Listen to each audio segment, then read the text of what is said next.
Le Canada a un nouveau premier ministre. Ta-ta-ra-ra! Mark Carney, c'est qui ce gars-là? Quels sont les défis qui l'attendent? In trade, as in hockey, Canada will win.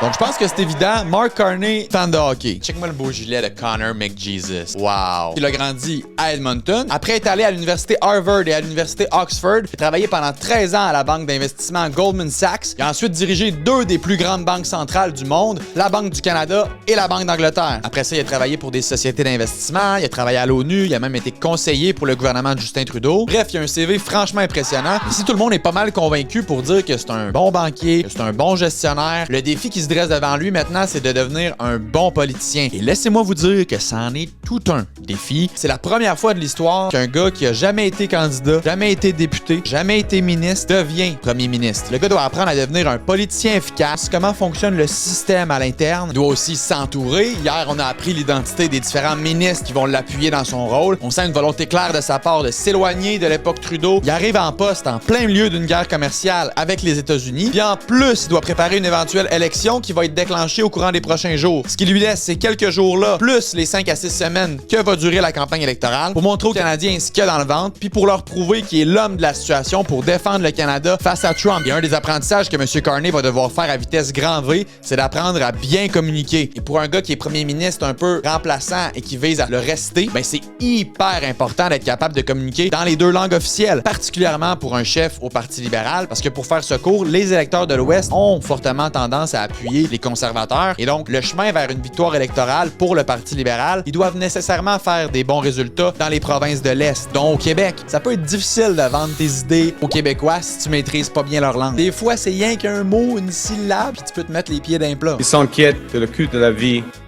Êtes-vous tanné d'avoir des élections à répétition?